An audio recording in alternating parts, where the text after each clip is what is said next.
All right. Let us get the mic set up. Let me make sure the music isn't overpowering me. And I'm here. Hey guys. So how is this balance between voice and music? Should I go down? Should I go up? What's up, Stuart? All right. What's up, Rural? Nice. Thanks for that. So I had to do all this crazy stuff to make this even work. I had to get like this plugin that routes my music from my desktop to the screen so that way you guys can actually hear something that's not from my phone. What's up, everything Star Wars? Nice to see you in here, dude. I think Monday John Matrix was in here. So yeah, welcome to the Star Wars chat. Today it's kind of crazy. I was just reading about what's his name, Poe Dameron. You know, Oscar Isaac talking about the end. Oh, of course, Greedo's live right now. That man. I want to go watch him play KOTOR. That's what got me into the idea of downloading KOTOR on my Mac. Yeah, Drunk 3PO is hilarious. I think that dude's so funny. He's like me. He's the me on the other side, and that's why I love him. He's a funny dude. But yeah, so I was just reading about Poe Dameron talking about pretty much the end of the Skywalker saga and confirming it, which to me, I was like, yeah, duh. But it was kind of cool to finally see it definitively put out there. And I think it's great that there's some clarity now that like they're not going to be drawing out the Skywalker films forever, because that's not something I really want as a fan. I really hope that whatever happens after this saga, that basically we get something just insane from those Game of Thrones dudes. Like, I'm really hoping for some like Knights of the Old Republic style stuff. Stuart, let me link you in here. And again, feel free to let me know if this music gets a little out of hand. I just like threw together so much random stuff in here. I think I might even have one of my punk band songs in here at some point, which is really dumb. So Oscar Isaac, I believe it was on like Sci-Fi Wire, and it's just a little quick quote. This is what he said officially. He goes, "It is the end of the entire Skywalker saga," Isaac said after a brief pause. 9 stories. This is the culmination of the thing. What JJ has done and the entire Lucasfilm team has accomplished is incredibly fulfilling. It's also special for us because you get to learn a lot more new things about these characters. So fantastic. This makes me believe this still will be a really long final film in the saga. And I also just am happy that they're ending the Skywalker saga now, that we can expand onto just other things. It's gonna be bittersweet, but I just want to see what is possible now that the sandbox has been blown wide open and we're no longer tethered to everything that we already know. So it's gonna be neat, or it could be horrible. I don't know, but hopefully neat.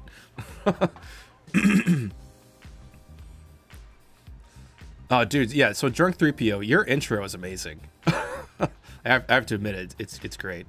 No, I know, Stuart. Yeah, he's live. He just popped up on my notifications. And I also think Eckhart just... wow, this is hilarious. Mine's called Star Wars Talk, and his is called Talk Star Wars. I bet he's pissed. It'd be really funny for me... You know what I could do, which would be really funny with this setup? I could stream his stream through my stream. I'm not going to do that, though. So, yeah. Yeah, Stuart, if you go back and forth, that's totally cool. Don't worry about it, my man.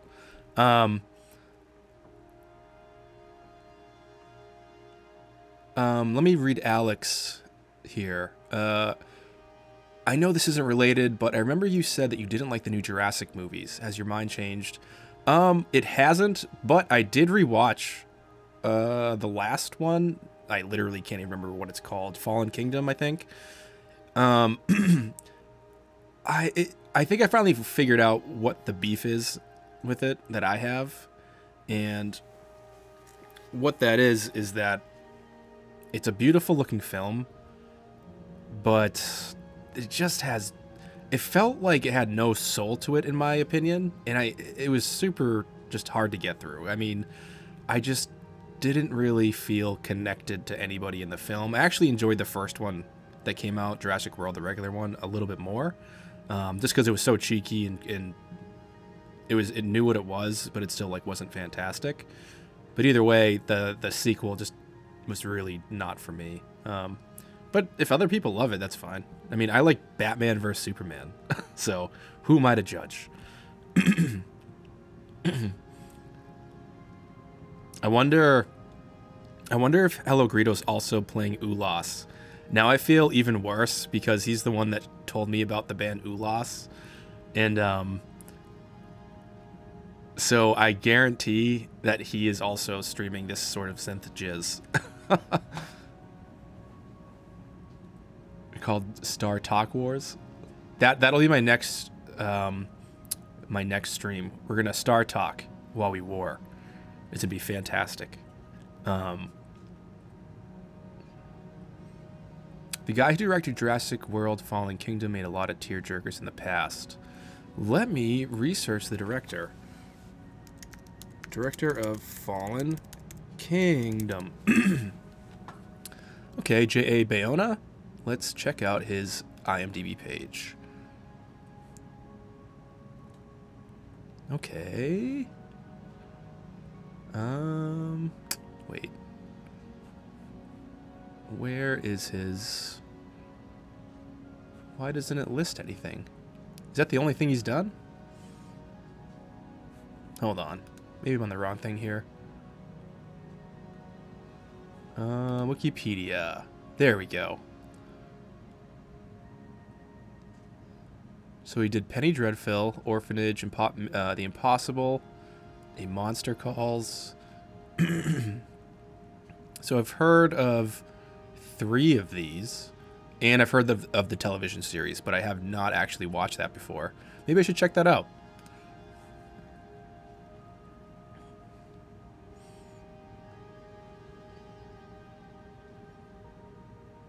Knighthood, that's hilarious. I was just saying that that's probably happening, and the other thing that's probably happening is that I bet he's playing the same music. Because he's the one that told me about this guy's music, and it's like just perfect to chill and write to and do whatever. Hey, what's up, Kevin? And I love it. Oh, damn, Alex. That's totally cool, man. Your test is way more important than my stream. So, you sleep well, and I really hope you do really great in your exam.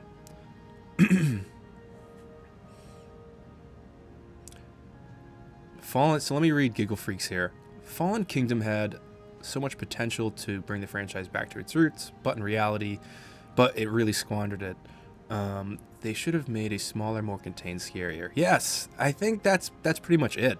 I feel like there was just too much stuff going on. You had like Bryce Dallas Howard with her little startup initiative, and then you had the thing going on at the island. Then you had what's his name? I call him Diet Ryan Reynolds. Diet Ryan Reynolds was like the good guy, then turned evil guy, and like we're following him and his niece and like all that stuff, or his daughter. It was just so much stuff going on. But visually, it was great. The editing was super wacky, though. And I'm a wicked, picky person when it comes to editing and pacing. And I'm currently writing a script, or finishing up a script, about what I consider to be the most perfect opening out of all the Star Wars films. It's probably going to be controversial. And I'll probably have to put a preface at the beginning saying this is just one man's opinion. So, who knows? Where exactly did the dinosaurs go at the end? Honestly, Drunk 3PO, I can't even tell you. That's how glazed over my eyes were. I'm pretty sure my entire eyes had like a resin over them, and that resin was tears tears of hope gone sour in my own face.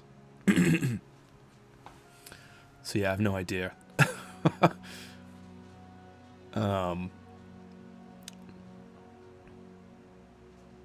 The Impossible is about oh, FN 1189. I know exactly what you're talking about now. Yeah, you know what? I remember seeing that, and it looked really, really awesome. Now that you said that, I might search that on Amazon tonight and see if that's a cheap rental.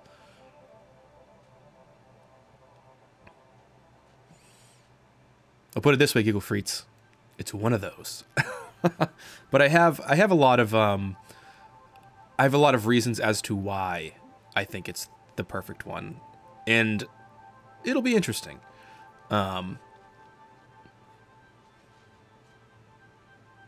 Yeah, so Westminster Abbey, you kind of nailed it. I feel like a lot of films currently, and I would say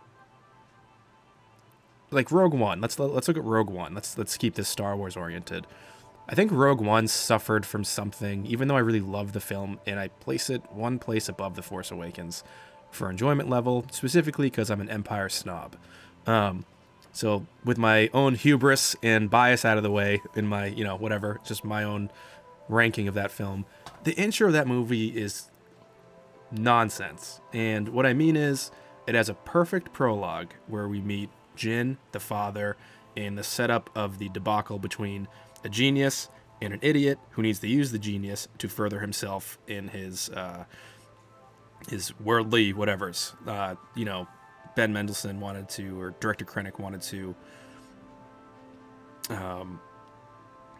basically run the Death Star. He wanted to usurp Tarkin, become next to the Emperor, and all that stuff. He was just in it for himself. He had no friends. He was alone. And then you basically have the Oppenheimer. Great setup. It was a great opening too. A great use of the tilt up without it being an exact homage to the original. So that whole thing was great. And then it cuts to Rogue One, and it has that cue. In the cue, I'm a musician. It's a 1-4-5 cue, or no, I'm sorry. It's a 1-5-6-4. I think Giggle Freaks might know what that means. Or if it wasn't him, it was somebody else in the chat that was talking about music theory once. So I just feel like everything about the intro of that was great, but then it cuts to Rogue One. It's a little corny there. The pacing just died, and then we're in a closed environment. Thank God they did a wide shot, so that way you get a sense of space, because without that, it would have just been like Batman vs. Superman, where everything is a... Thomas Ahern, do I like Taco Bell? I do, but my butt doesn't. I'll leave it at that. So getting into that, first 0.5 act, after, we're meeting all the characters, Jin's in jail. And then we have Cassian doing a little bit of... he's a Fulcrum, right? He's going on a mission, and he ends up getting some information that he needs, does what he has to do, gets out of there.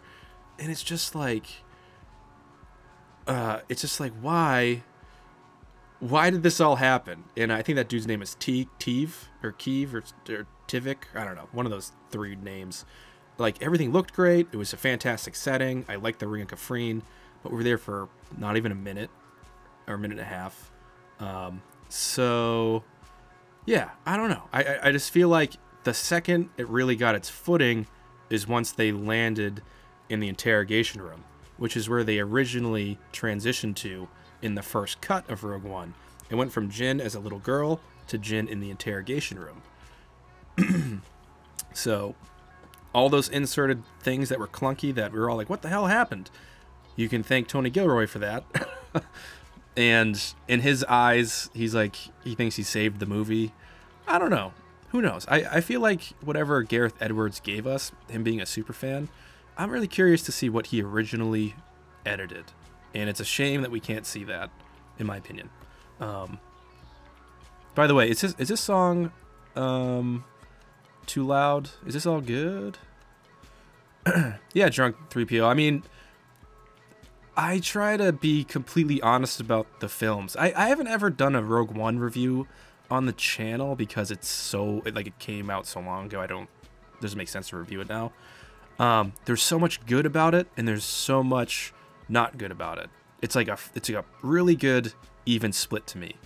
The things that are consistently great about it is the filming, the actual cinematography, the lighting, and the specific thing that really was great.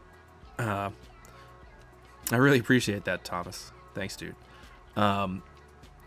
The great thing about the way Gareth Edwards, his mind works and the way he sets up everything is that he wants to be able to point the camera in any direction, and wherever that camera lands, it's still Star Wars land. He doesn't want to figure out where to, let's block this all here and there. He makes these giant real sets, and that was where Rogue One was just killing it. The sets were fan-fucking-tastic. Demonetized. So, let me just catch up with the chat a little bit. Oh, thanks. Thanks for letting me know that the song sounds good. Just trying to make sure that nothing is overpowering, since this is the first time with good audio. Yeah, K2SO was literally... I actually think K2SO is more interesting than BB-8 as a droid. And maybe that's because I'm biased towards bipedal droids. I don't know. Yeah, he's fantastic. I really hope that he is in the Cassian show. He better be, or else I will do nothing, because I can't. I have no power. Yeah, Knighthood, if that's your favorite out of Disney, that's totally cool, man. I mean, it's in my top 5. They're totally top 5. The one thing about it, I really do like the score of Rogue One, but he had 3 weeks to write it, right? 3 weeks. That is insane. Michael, what is it, Giacchino? Is that how, or Giacono? I don't remember how to pronounce his last name. But for the limited time that he had and what he had to create is insane. It's pretty wild. Yeah, Stuart agreed. I actually do. I love that Resistance takes the things that were never put to screen and just says, yeah, we can use this. Like everything, even the weird Imperial droids and all that stuff, or the First Order, like Imperial versions of their droids. Those were, I believe, in two episodes ago of Resistance. It was really cool. Yeah, well, what's crazy, FN1189, about what you say is, like, so I agree. I think Michael Giacchino is fantastic. And if I had to put a favorite so far on the side stories for score, John Powell wins right now. But he had help. John Powell got to create the rest of the solo score based off of what John Williams wrote for the Adventures of Han theme. So he sort of had a roadmap already, and with that said, he still created the best new score to me. I like Solo score more than The Force Awakens, Rogue One, and The Last Jedi. All of a sudden, everyone unsubs to me. Chukino. Oh, okay. Thanks. I really appreciate that. Now I won't say it insane all the time. Oh, SCX2. Cool. Alright, brother. Gotta get some chicken. Let's hit that 1,000 this month. Hopefully I will. Giacchino. So, Michael Giacchino. Okay. Now I won't look like an idiot if I ever meet him. That'd be amazing. Be like, hey, dude, how'd you do this in 3 weeks? Ja.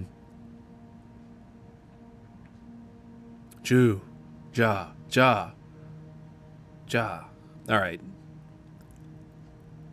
Is that right? Okay.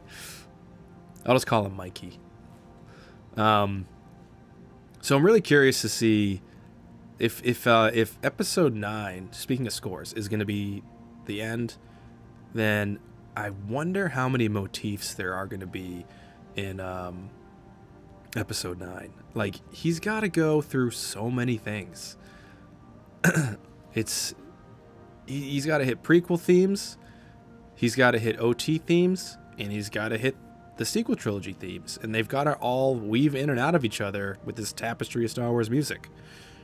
And I know he's brilliant at what he does. It's just going to be really interesting seeing how it all finally comes together as like a sonic soundscape of Star Wars, you know?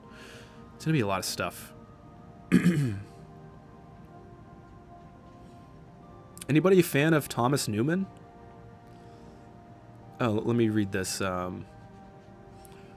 FN1189 just said, Episode 9 will finally have its own dedicated panel at Celebration on April 12th. You know what that means? That's literally when the title's going to drop, I bet. Yep, exactly, everything Star Wars. I think that's exactly what's going to happen. I might say your name wrong here. Is it Cobretti88? That's totally cool, man. I mean, for me, Star Wars kind of exists on a spectrum, if that sounds normal. Like, so even the films, I'm like, oh, this is, oh, Thomas Newman. I don't know. All right, so Thomas Newman did, I'm going to go back to composers. Thomas Newman is fantastic. He did Finding Nemo, and like everybody knows Finding Nemo. I'm just going to do 2 movies for now, Finding Nemo and Shawshank Redemption. He is a fantastic, oh, and you know what? I think he also did American Beauty, I think. Maybe that wasn't him. Oh yeah, and he did WALL-E. WALL-E is insane with all the digital stuff that he has in WALL-E. Specifically, there's one that always sticks out to me. It's the cleaning droid in oh, everything Star Wars. Thanks, man. I don't even worry about it. Thanks for popping in. I really appreciate it. What was I gonna say? Yeah, WALL-E. So there's that, like, when that droid on the ship, when they finally get to the ship where all the humans are, and he's like cleaning up after everybody, it's like I'm like, what is going on in Thomas Newman's mind that he's able to create such different styles of music in every film? Like, sure, he has sort of a thing, but like he's so versatile, and like he can go digital, he can go orchestral, he can merge the both, the two of them. It's insane. And yes, Thomas Ahern, I agree. I would say WALL-E is my favorite Pixar movie, and then after that, I would have to say Inside Out. I thought that was really good. Then after that, probably every Pixar release in order. So, I wonder who's going to be the guy scoring or the lady scoring the next slew of films. I hope they pick a lady. We need to get a lady in there, right, guys? Representation. But I think it'd be really cool. There's a... Well, actually, I don't know if I'm allowed to say this. There is a video coming out with one of the channels I follow with a special scored video. I won't say who the channel is. But so it's so cool, like, and I got to connect with this person and, like, listen to some of her compositions, and it's amazing. Way better than the stuff I can do. Oh my god, Enya would be hilarious. Yeah, Ratatouille's great too, Tom. That's a good one. Oh, you know what? This song is too sad. Skipping. Let's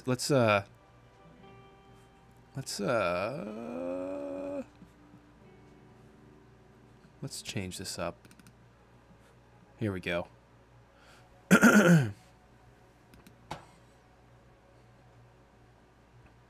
SJW, NPC feminists. All those terms are so funny. Yeah.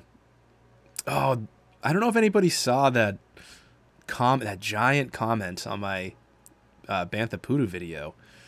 It was really strange. It was so long and intense, and it was all about like my channel being similar to like the more quote-unquote hater channels, and I was like, what? I was like, this is more like making fun of some of that stuff. It was the weirdest post ever. So, but yeah, I don't know. I think soy boy is a funny term, but I agree, it's a stupid term, but saying it sounds funny. And that's why I love when I make Bantha Poodoo things or like funny skits, that I'm like, all right, I'm going to talk about soy. And like, that's why now everything is called soy free TV when I make those skits. Yeah, so I mean, calling people food isn't really a diss, in my opinion. There's probably gonna be some people that do that do get offended by those terms, and I think those are the people they're targeting when they say that. But me, it's like, you can call me whatever you want. I don't give a shit. So I'm just Nick from the AT chat. Well, yeah, FN1189, there is some truth to that, but there needs to be certain precursors for estrogen to do what estrogen does to affect the body in any sort of substantial way. Why do I know this? Because I took health and nutrition in college for like a year. But anyways, yo, what's up, Dale? Welcome to the stream that actually finally all has good audio. But yeah, like, there is truth to the estrogen part of it, 100%. With that said, the amount you'd have to actually take to start growing some boobies would probably be like a couple gallons a day. So it would just be insane what you would need to do.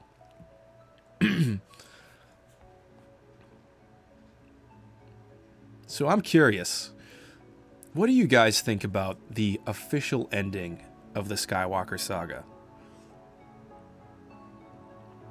I feel like I haven't heard a lot of questions yet tonight from you guys in terms of that. I grow boobs naturally from being fat. Me too.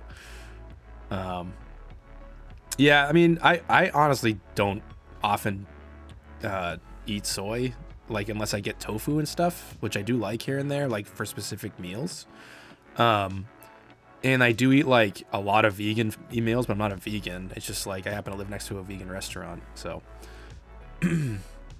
yeah. So I hope that I said your name right earlier, Cobra88. That I want to call you Cobra Kai 88. I don't know why. I do think Ben Solo is going to be redeemed for sure.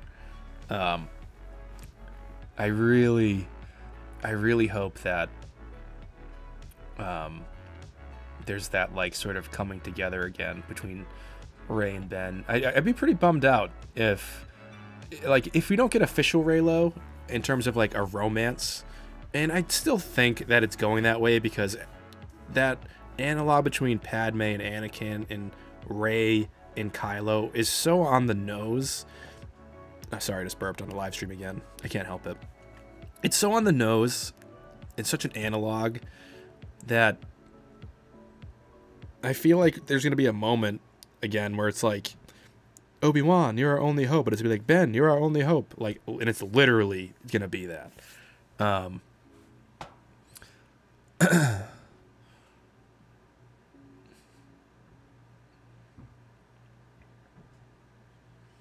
I must have missed something. So, yeah, I consider Ben a Skywalker because the important thing with a Skywalker isn't the last name, but the bloodline. And Snoke said as much, and that really is the most important thing, because a name is just a name. It's an abstract concept. So I feel like to say Ben Solo isn't a Skywalker, sure, in a literal sense, that's correct, but he's of the heritage of the bloodline. So he is, quote unquote, a Skywalker. Like, and at the end of the day, hey, what's up, man? Hey, what's up, Phantasmic Ears? Mr. B. I just feel like, he is the final Skywalker. I feel like he is the closing of the trilogy. Like, we're not, in my opinion, I don't think we're getting, if there is Luke, I don't think we're getting a ton of it. But I think the end of the Skywalker saga ends with Kylo Ren. And if he doesn't get redeemed, that's totally cool. I mean, honestly, I'm excited to go watch this. Do you see the Vader mask making comeback? Knighthood, I do. 110%. Yes. 100. Actually, I will guarantee my entire house on that fact. And I'll tell you why next year. But other than that, yes. Yeah, Leia is a Skywalker. Yeah, exactly. I mean, there's Skywalkers. Yeah, I guess that's true. I didn't even like think of Leia for a second. But sorry, I'm just like catching up with this. Yeah, but like I think the main focus is still going to be Ben Solo. I'm still curious about how they're going to get. I'm really curious about how they're going to get Leia filmed and somehow I don't even know. It's going to be so strange how this all comes together because we know she's in the movie. And also, sorry if you can hear some faint crying in the distance. My son's being put to sleep right now. He's having a tough time. He didn't sleep well last night. I was up with him, I think, every 2 hours. So I'm a little bit tired. Yeah, exactly. Based on that interview, I think it's going to be pretty limited. Yeah, there's another. So, you know what's funny? I actually never thought Finn was going to be a Force sensitive. I was like, wait, a stormtrooper with a lightsaber? What the heck's going on? So I was like trying to think about all that stuff. I probably should have assumed that based on the marketing. But yeah, I guess I was just in total awe of everything I was watching during the trailer that I never, like, I obviously saw Finn with the lightsaber, but I always figured there was something going on with Rey and that she was going to be the person. I don't know. That was just me, though.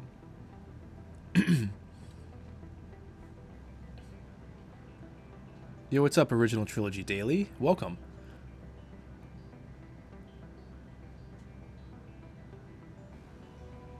Let me put to sleep. That doesn't sound good. No, he's not getting put to sleep. He's going to sleep against his own will. Does that sound any better? I can like slightly hear him. Wait, what is this? Hold on, I need to click this. Sherman, you've got to blow up the asteroid. Press that button. I'm watching it.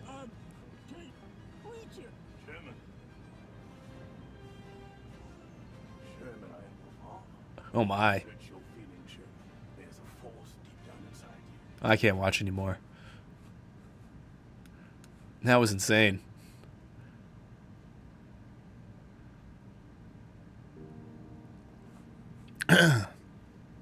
I'll check that out later.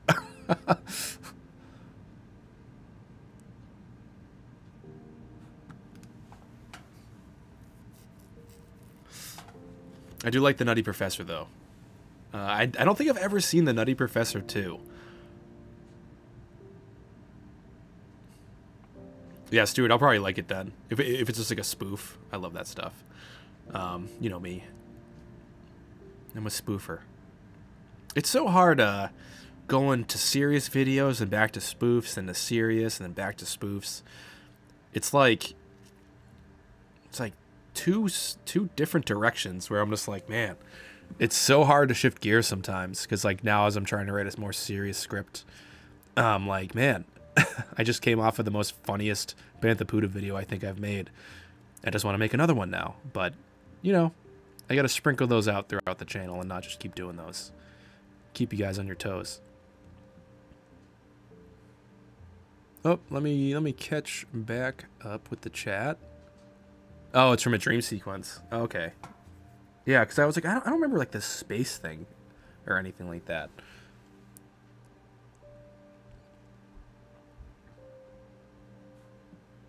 Oh, nice. Actually, I'm going to open up another tab and say hi. Hold on a second. Can I do this without crashing everything? Let me mute this. Let me go to Hello. I'm gonna send Hello Greedo a live or what's it called? I'm gonna send him a super chat. Super chat while I'm streaming. Cheers, brother. How much does this cost? Is this a $5? I'll give him an exclamation point too. Buy and send. You gotta support my buddy.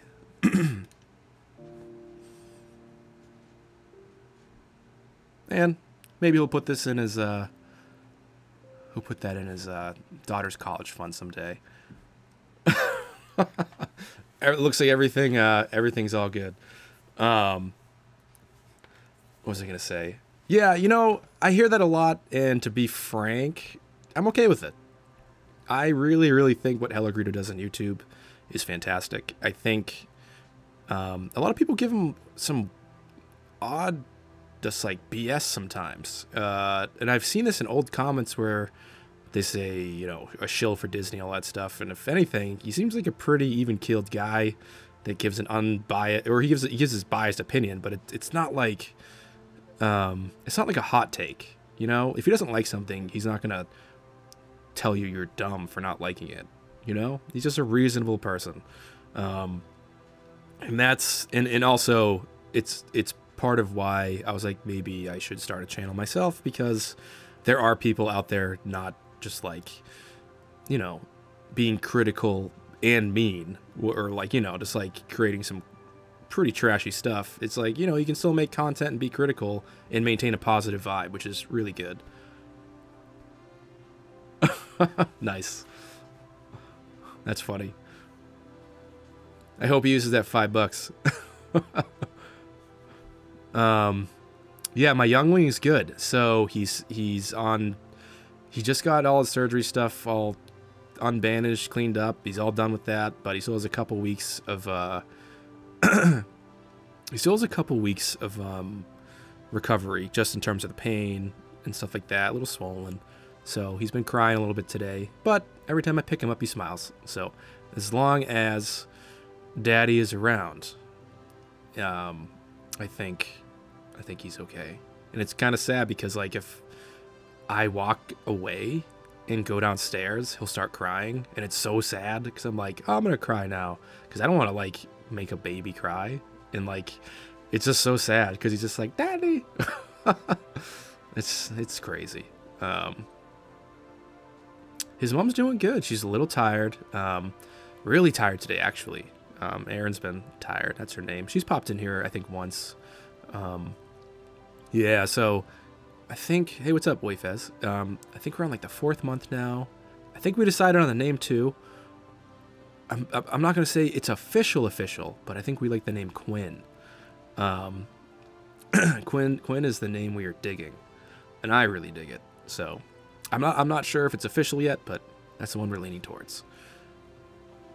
But yeah, she's doing good. She's been just kind of chilling, and let me read that 1 second. My rabbit does that when I walk away from him too. That's hilarious. Yeah, Quinn, Quinn, the Irish, a little bit of Irish on my wife's side. Which Star Wars film has the worst continuity to you? Oof. That's a tough one. Honestly, I would say the worst continuity between... Well... Do we mean a character, or do we mean the whole entire film, Knighthood? I'm not sure if a Star Wars film... I don't know if there's one that has like a worst continuity, but there's one that sticks out to me as... There's one that sticks out to me... Yeah, 2 ends. I don't know. Maybe there's 3 ends. We could be crazy. Between films, you know, to me, I just feel like the tone between The Phantom Menace and Attack of the Clones is just so drastically different. And maybe it was intentional because George Lucas was like, well, this is the middle chapter and we did Empire, so let's make it obviously dark, you know, just on purpose. But in terms of character, I'd have to say the person that is the least consistent, and people are going to completely disagree with me on here, Anakin in Revenge of the Sith. I think his character is all over the place.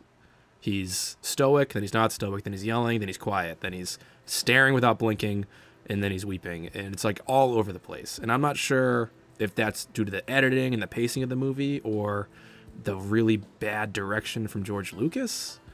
But either way, I still think like Revenge of the Sith kicks ass. So it's like, yeah, I mean, I try not to think in that way about Star Wars because it's all really, really goofy stuff. When you really take a wide step back and look at Star Wars, it's silly, but it's freaking awesome.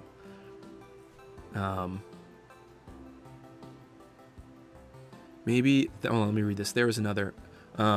Maybe it was George's bad job directing hating to be conflicted like Kylo is. Maybe. I mean, I'm not sure. I think so. Here's why I really enjoy Kylo Ren. Yeah, he was portrayed at first as like the best, biggest bad for the new whatever, and I liked that he turned into. This guy that's teeter-tottering on the edge very violently of the light and the dark, and he's unhinged in every direction. I'll actually agree with you, Obi-Wan Reviews. TLJ had a lot of silliness in it. And that's a jokey thing that I have a couple issues with the jokes, for sure. Yeah, Knighthood. I think Anakin was really consistent in Attack of the Clones in terms of like who he was, how he was like being, and how he was like thinking, I guess, as like or how he made his way as a character from the beginning of the film to the end. But I just feel like in Revenge of the Sith, there was just a lot of no intensity, then intensity, no intensity. It just like went from 0 to 100 often, and I feel like he should have been more like always going from like 50 to 100, if you know what I mean. Like Anakin should have always been at a simmer, like always on the edge of impulsive whatever. So I don't know. Yeah, but either way, like Anakin's great. I like him. Fun character. I loved him in the Clone Wars. He's awesome. So, and yeah, Knighthood, exactly. I mean, Star Wars is nothing without Anakin. So, yeah, and Stuart, that's pretty much it. It's just like, it's campy dialogue, and it is what it is. And I will admit that, like, when I was a kid, it was the best shit ever. I loved it, and I'll put it on now, and I'll love it now. It's just, I prefer some of the other films over some of the prequels. So, but they all get equal love on the AT-AT chat. Yeah, so the General Hugs things was the thing that really wasn't. It really threw me off immediately. I believe I told that. I believe I said that in one of my reviews. But yeah, then once we got past that, I was fine. And like now that I've seen the film a lot, it doesn't even bother me. The only thing that bothers me now when I watch The Last Jedi is I hear the like backlash in my head, if that makes sense. I'm like watching it and I hear like I'm gonna try to do like a sound effect with my voice. I hear like SJW, and I'm like, oh, I can't even enjoy this. So I don't know, but I do enjoy it. But I just hear all the BS in my head sometimes. Any thoughts on the people raging about ownership of the Rey's lightsaber? Yeah, when it turned, yeah. Well, I actually understand the gripe, but again, I find it moot. It's like it's her lightsaber now. At the end of the day, it's been advertised as, you know, Rey's lightsaber. So, it doesn't exactly bother me, and I don't know. It's a lightsaber. What we really should be mad at is this is what we should be really mad at. I think the fact that Count Dooku called the lightsaber a sword is BS, and we should petition Attack of the Clones from canon, because I won't stand for it. That's just how all that stuff starts or sounds to me. Here, let me expand my window a little bit. I can barely see the stream. Let me pop out the chat. Now I can see everybody. Let me check that out. Well, knighthood, yeah, he's too old to begin the training. Although, had he been trained by Mr. Qui-Gon himself, I don't think Darth Vader would have ever happened. Isn't that like a speculative point now? Dooku said they're swords. Boycott! Yeah, exactly. It's just like, it's crazy. People will get mad about a lot of things, and I don't know why. I saw Ghostbusters 2016. I went to go see it. I was like, wow, this is cool. They filmed this right out front of my work. I want to go see this. And then I left the theater going, whoa, I never want to watch that again. It had nothing to do with the people in the movie or the guy that made it. And a lot, they got the ladies in the film got a lot of crap, which I don't think they deserved. But then there was like a bunch of stuff going out saying that if you don't like Ghostbusters, you're a Trump supporter. I think Judd Apatow tweeted that out. And at that point, I was like, what is going on with this movie? I just didn't enjoy it. So yeah, I think on both sides, like the people that are against or for, there's a lot of outrage going on, a lot of reaction, a lot of impulsivity, and yeah, Knighthood. I mean, it did nothing for me. Knighthood. It was just a bad movie to me. There's no way to sugarcoat it, and if somebody else loves it, I can't take that from you, because I love movies that people hate, and I always will say, like Man of Steel, Batman vs Superman. I love DCEU films, like a few of them, not all of them. Justice League is unforgivable, but yeah. Yeah, so there's another. I haven't seen Captain Marvel yet. I was supposed to see it Saturday, but with my son and everything, it was just better to stay at home and just be helpful.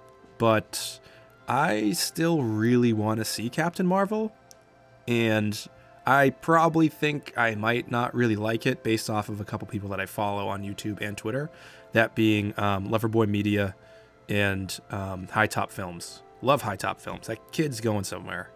I think he's like in college or something. Great editor, great voice. So he said, I listened to his video. He gave his disclaimer, made his points, and I already knew most of the spoilers anyways. Unfortunately, Giggle Freaks, I have not seen Aquaman, and I know I'm going to love Aquaman because somebody said it's like Star Wars underwater. Sold. So, but as long as it's a little funner than like Ant-Man 2 or at that level, I'll be fine, because Ant-Man 2 was okay, enjoyable, rewatchable. If it's that and doesn't have a lot of brevity, fine. Not every MCU film is really going to knock my socks off. The first two Thor films, I could have like burned to death. I just didn't care. I was like, what are these films? It's just this muscly man and the hottest woman on the world, Natalie Portman, who is also from Star Wars. But yeah, I was like, yeah, Thor stinks. Iron Man's great. And I don't know. I'm just a mixed bag when it comes to the MCU.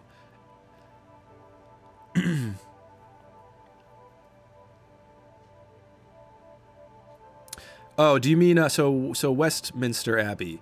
Do you specifically mean when like movies that are sort of supposed to be a little bit serious go way too deep into the comedy? Because yeah, that does seem to happen a lot. Yeah, Emily Peterson. I heard Alita Battle Angel is amazing. I have actually said that to my wife before. She's allowed to have her hottest actor in the world too. Who knows? Actually, I'm pretty sure her favorite man in the world is Alexander Hamilton. She's a history buff.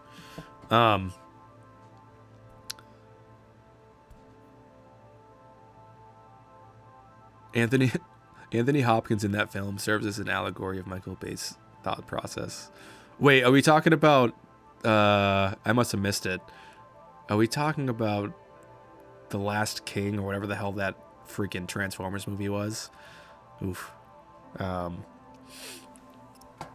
yeah, I really do want to see Alita, and the reason is I also follow Chris Stuckman, and I've followed him ever since I started having a YouTube page on my other, like, you know, I'm not gonna tell you what my other thing is, but I have another YouTube that I use for my personal stuff, and then I have this one, and I follow Chris Stuckman on there, and I've subbed on this channel as well.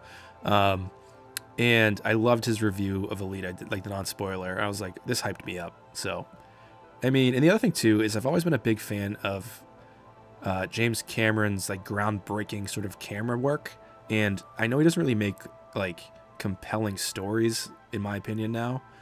Yeah, Stuckman's pretty cool. He sounds a little sad lately, or maybe that's just recently because maybe he's stressed with school. But I love this Stuckman. But yeah, so I just think things that James Cameron's involved with usually are really interesting to me, at least visually. And most of the time that's usually not enough, but this is enough for me to want to go see Alita. I also was a big fan of Ex Machina and like things with like cybernetics and robotics, so it just already seems cool to me. But this does seem to be a little bit of Twitter controversy going on, and I'd like to steer clear of that because like I don't want to like enjoy the movie and then all of a sudden I tweet about it and then, you know, who knows, I just get bamboozled by the Twittersphere for liking the film. A Fortnite X Star Wars event. That would be insane. That'd be really cool. I'd probably die really, really quickly over and over again. Oh, there it was. I saw the last Michael Bay Transformers. It didn't make any sense. Yeah, I'm with you, Stuart. I think I made it like halfway. Wait, let's talk about Mecha Luke for a sec. What do you want him to do next? Is this a directive from Hello Greedo or just to the chat? Honestly, I want Force Mecha Leia to come out of somewhere with like 15 lightsabers and gang up, and they have a Force twin mecha war, and they take on the Sith side. I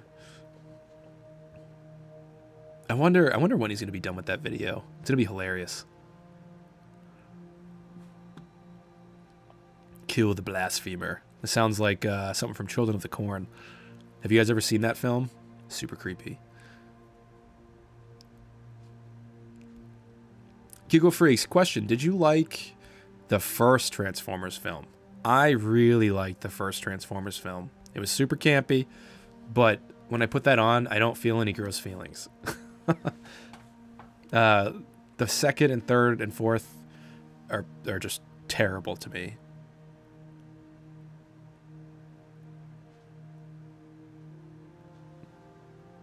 Mecha Stewart sent by Hello Greedo too. That's hilarious. I do need to see Bumblebee. Everybody's told me that Bumblebee's really, really great.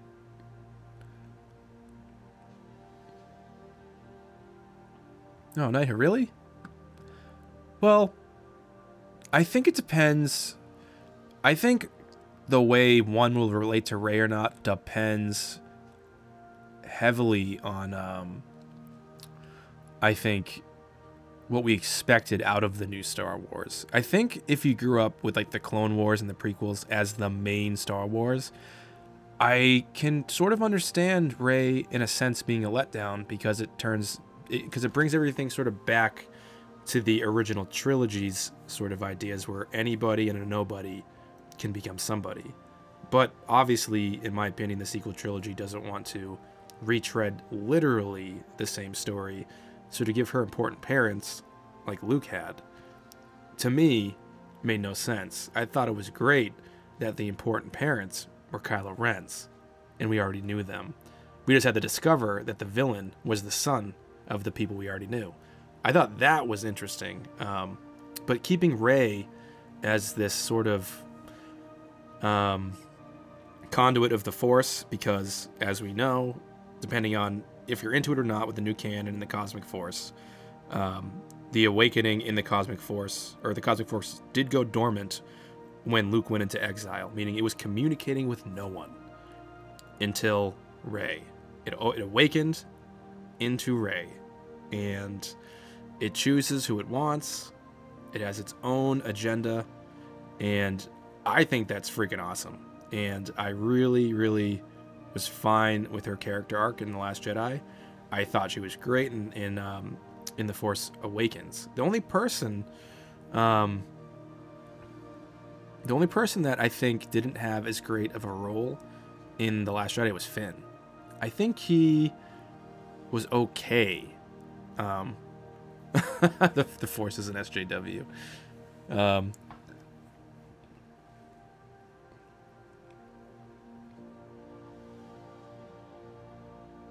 Well, that's the thing, Knighthood. I don't think she's pure. I think the issue with Rey is that she's obsessed with becoming a Jedi, but she taps into the dark side quite often. Luke says it. She does it with Kylo. Even in the book, she's tempted to kill him in The Force Awakens at the end. So I don't think she's that pure. I think she's as much on the struggle bus as Kylo Ren, in my opinion. But I think what people get sort of a little bit nitpicky on, and like a little bit sort of like, I don't like this, is her fast ability towards understanding. So she's quick to understand things, and I think The Force Awakens set that up. I mean, she's been told these stories about Jedi and Force use for God knows how long. There's endless scratches on a wall inside of her AT-AT Walker, or AT-AT Walker for the gentlemen in the chat, and the ladies.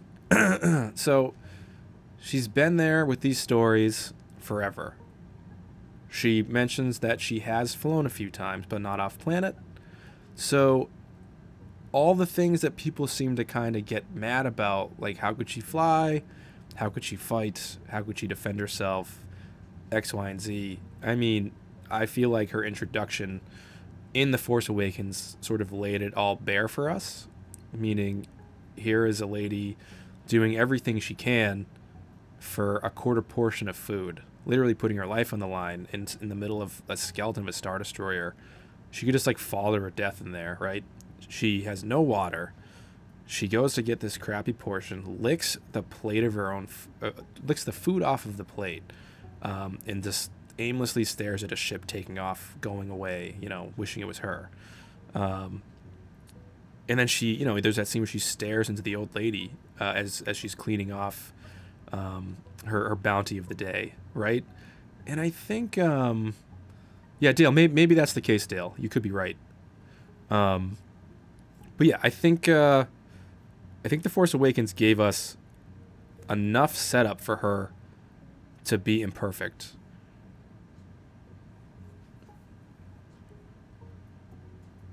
Yeah, well, yeah, so there was another. She did build her speeder. You know what? So, Stuart, I was actually thinking of it's only streaming for half an hour tonight, but I've been going longer. I'll probably go for like another 10 minutes.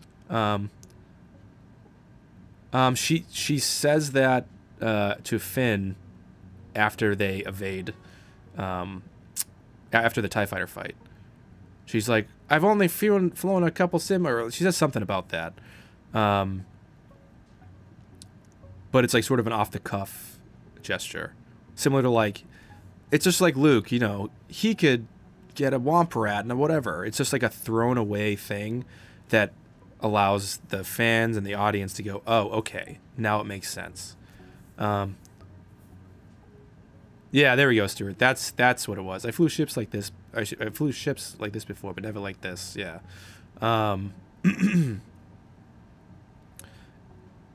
But I do also consider books canon if they're new canon. So I don't know. I really enjoy reading the books.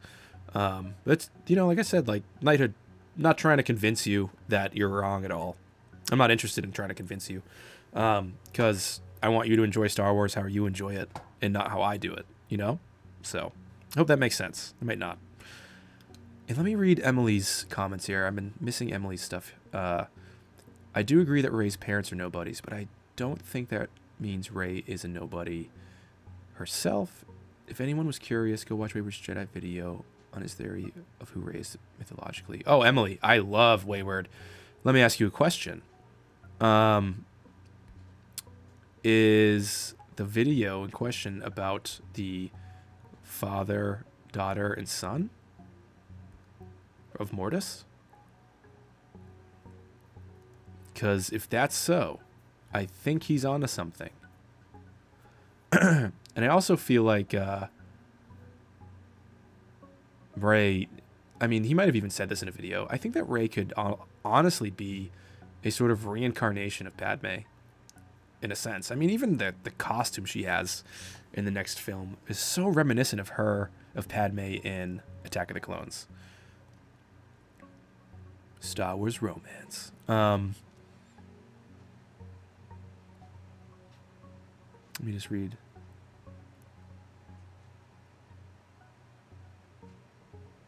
Yeah, Stuart. So, you mean background information pertaining to how the events came to be, like before the First Order, or just showing more of Rey doing some stuff, like maybe finishing building her. Oh, okay, yeah. I feel you. Yep, Stuart, I totally agree with you. I forgave a lot in The Force Awakens, even though I still think it's such a good film. But it had a lot to do real quick to make anybody care about Star Wars again and want to stay in the theaters, and like, you know, he had to make it matter. So I feel like to go too far into what we don't know yet after a 10-year break might have been a little bit of a risk, and I do think he played it a little safe. But I think now that all of this safeness is out of the way, I think we've been used to Star Wars being around. We can have a couple blunders while still enjoying it. Like Solo was a blunder, but not for the reasons people usually say, but I still think it was an enjoyable experience. And once we get all of this growing pains, all these movies out of the way, and they figure out their new formula with these films, I think we're finally going to start getting some really wacky, strange stuff, and it's going to be amazing. I'm really, really pumped too on the TV stuff.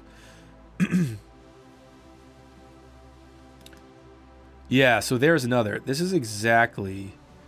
oh, actually, let me follow back. Let me answer Rural real quick. So safe, what I mean is, I think JJ avoided certain lexicon in The Force Awakens, like midi-chlorians and stuff like that. Anything too prequel-y at that time, I think people thought was a no-no. And so I think they avoided that aesthetic. I think they avoided those kind of aliens. I think they kind of just were like, we need to play it safe aesthetically, make it look similar to the OT. So that's what I think was going on. And so there's another. Let me circle back. I wonder if the Cosmic Force is somehow being utilized in the sequel trilogy instead of the Living Force. I would say yes. I think there's a heavier focus on the Cosmic Force in the sequel trilogy than the Living Force. But in The Last Jedi, what Rey connected with specifically when she reached out with her feelings on the island was the Living Force. And that's what Luke was teaching her about, not the Cosmic Force. But in the book, when he finally connects back to the Force, now we're going back to a book again, he notices that Rey is a beacon of light, right? She's literally a conduit of the Cosmic Force. Or Luke knows this. He immediately understands this. It's like chosen her. But all the stuff that he taught her about, the things that she was feeling and learning on Ahch-To, was learning how to tap into the Living Force. Now, what I speculate is going to happen as she comes to her like complete fruition as a Jedi, or whatever the heck they're going to turn into, at the end of this trilogy, or who maybe she becomes a Knight of Ren, and the Knight of Ren becomes. Imagine if Rey became a Knight of Ren. I don't even know. That's an insane theory that probably will never happen. But I just feel like, I just feel like something with the cosmic force and her visions, because she had visions in The Force Awakens, which is the cosmic force giving you insight. I think that is going to play a role in the end of the trilogy. Specifically because it's JJ, he likes force visions and stuff. And like that could also be part of the unifying force, which is like seeing the future and the past. The force is weird. That's why I made that exploring the force video. It's super weird. There's so many different ways to explain it and rationalize how it works. And Emily Peterson, yes, he does have a Mortis Arc 3 part video series on how it ties into his theory. Yes, he does. Oh, yes, he does believe Rey and Ben are Padme and Anakin reborn. Yeah. So I remember watching that, and I think he's close. I think he's really close to what's actually happening. I believe the Mortis theory, the reincarnation thing, is kind of tough for me to swallow because it would be a little odd, but either way, whatever. I mean, I'm open for however this thing goes down. FN.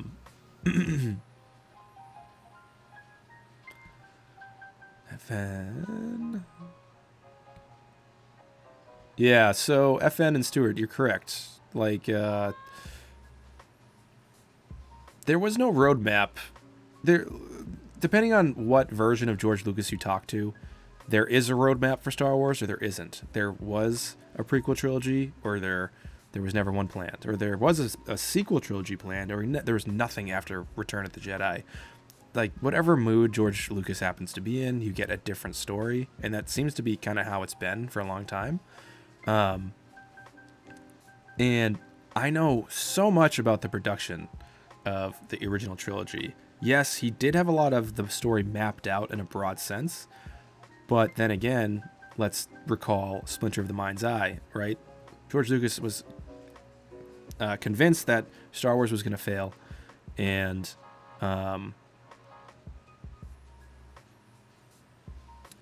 sorry, I just like got distracted by that chat. So I just feel like Empire Strikes Back was because Star Wars became successful, and then they could go deeper into that world. And then people actually kind of complained about Empire being more of the same and kind of being boring, and being like, and leaving. People didn't like that it ended on a cliffhanger, not knowing what was going to happen with Han, and people were pissed that like Han and Leia got together and not Luke and Leia, because nobody knew about the sisterhood thing. I don't even think George Lucas knew at that point. Oh yeah, I should check that out. FN 1189. I would love to. I bet they talk about how George Lucas's wife fixed the film as well, and the pacing, because she actually re-edited the entire film herself, and thank God she did. She set the language of Star Wars visually, how they cut, how they wipe, how they do all that stuff. It's all from Mrs. Lucas. So I feel like the OT was really a collaborative effort. It wasn't Lucas. It was a bunch of people figuring things out as they went, and they luckily had a semblance of a story and an outline from George Lucas when he like did his big rough draft, right?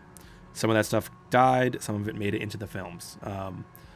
Now, a lot of people gripe that the sequel trilogy is a cash grab, but then people forget that at the end of the day, George Lucas's ultimate goal with Star Wars was to get a land created at Disney World. He loved Disney World and finally got Star Tours created over there. That was one of the biggest things for him, right? He wanted to merchandise. So Return of the Jedi is like literally the most commercial Star Wars film ever. And it's literally acknowledged as such by the creators. Like, they knew they were trying to push toys out, like a lot of toys out for that specific movie. You know, they've replaced Wookiees with Ewoks. I don't know if that was cost effective or just because of the toys. But either way, like, it seems pretty obvious that there was a lot of incentive to sell product for Return of the Jedi versus the first two films. So the whole other thing that Star Wars has now turned to a cash grab is sort of nonsense. It's always been sort of that, but I don't think a cash grab is an appropriate term. What is the point of making something if you don't make a profit on it? At the end of the day, it's a business and a job, so I think it would make sense to I think it would make sense to want to earn some profit and, you know, explore other avenues of earning profit on your IP.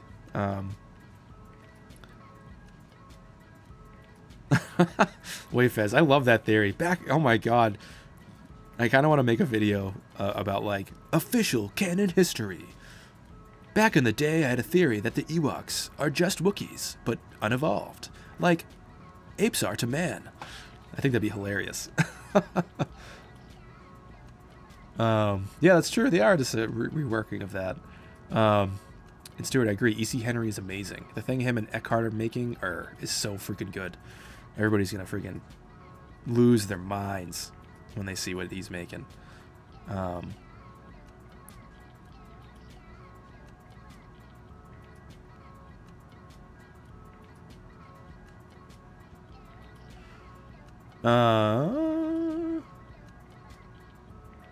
Yeah, that's what I'm thinking, Westminster. But Knighthood, I hope that you like the next couple of trilogies coming out. What do you think of the, well, we know you like Rogue One. That's cool. So we know that Disney has an ability to make you pumped. I think I totally get you not liking TLJ. A lot of people, when they express what they don't like, I can't knock them for it. It makes sense. Comedy is different for everybody, and what works for me is not going to work for somebody else necessarily. With that said, I think focusing on the original characters wouldn't have made sense, because, I mean, sure, you got Obi-Wan and Anakin throughout the PT, but you were introduced by so many people. Or you get Padme, you get the entire, like, Senate. I mean, there's so many people. Yeah. Oh, yeah, it is getting late for you guys, huh? It's 8:11. Well, I'll leave it at this, guys. Totally cool if like the sequel trilogy isn't working for you. I'm not going to judge you on that. The only thing that I judge people on is how they treat others for their likes or dislikes. That's really it. That's about that. That's where I'm at. God dang, yeah. Go to bed, Stuart. 12:15 is way too late. Oh my god. To me, that's like a foreign time now. But yeah, I just don't. It's 1:11. Good lord, go to bed. You freaking heathens. I'm making you stay up late. Yeah, for me it's 8:11. Wayfeds, me too. But yeah, anyways, I just want to end it on a positive thing. Whether or not you dislike or like the sequel trilogy or whatever, like, we all agree that we like Star Wars, the thing. And that's the point. Like, we're not all going to like all the films equally. And I think that's impossible. And other than that, Stuart, I know. I'm just being I'm being a worry wart. That's what I'm being. I worry about you people. See you, dude. And what was I gonna say? Oh, see ya, FN. Yeah, so everybody's heading out. Well, I think this was a pretty good stream. The music worked. You guys enjoyed it. It was soothing. My voice didn't exactly cough as much as last time. Oh, hold on. Let's get a... should I keep the sad reflective song on or pump it up a little bit? You guys tell me. Nice. There's another still here. What do you think? Should we go energetic for the end?